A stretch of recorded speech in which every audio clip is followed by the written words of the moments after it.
Pasado na ang mga pagdinig sa impeachment complaints laban kay Vice President Sara Duterte kahit nasa session break ang mga kongresista. Ang tanong na lang, sisipot kaya ang bise sa hearing? Para bigyan ng mukha ang balita, Mobile Trono, Amy Atienza.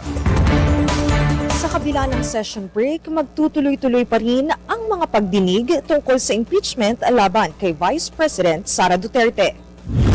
Nagpadala na ng imbitasyon ang House Justice Committee kay Vice President Sara Duterte para personal na daluhan ang kanilang regular meeting tungkol sa mga isinampang impeachment complaints laban sa kanya. Base sa liham, gaganapin ito sa March 25. Kabilang sa agenda ang impeachment hearing ground rules, pati na ang diskusyon sa pending motions at mga hinihiling na sabpina, at kung sino ang iimbitahang resource persons at mga testigo.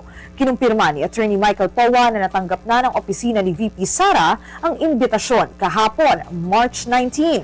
Hindi man sigurado kung magpapakita si VP Sara, naniniwala pa rin naman daw si ACT Teachers Party List Representative Antonio Tino na makakakuha ng sapat na boto ang mga reklamo para maiangat ang reklamo sa plenaryo. So, malamang hindi siya dadalo, pero alam mo naman, pwede rin oo. So, hindi natin masasabi with finality. Bilang isa sa mga nag-endorse ng impeachment complaint, one of the four, confident ako na marami at malakas ang ebidensya. No? At makikita talaga ito at pasusubukan sa karating ng mga hearing. Sa panayam naman sa programang Sa Totoo Lang, sinabi ng lead counsel ng ikatlong impeachment complaint na karapatan ng bise kung sisipot siya sa hearing. On the part of the complainants naman, it will not make any difference at all, Jovi. Yeah. Whether absent siya or whether mag-a-appear siya, it doesn't matter. Yeah. Tiyak din daw na may mag-o-object sa hearing na ipasabpina ang bank account ni VP Sara. Pero mahalaga raw na masilip ito.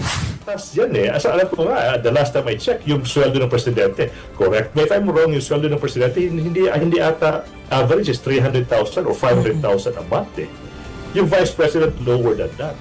So kung yung income mo as vice president is this, wala kang publicized na mga negosyo, wala kang publicized na mga inheritance, pero yung laman ng bank account mo, billions or millions, the presumption is ill-gotten yan.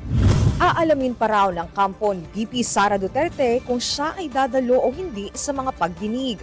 Ang kanila namang paninindigan, walang ginawang impeachable offense ang bise. Mga kapatid, Mobile Journal, Amy Atienza po, hatid ang muka ng balita.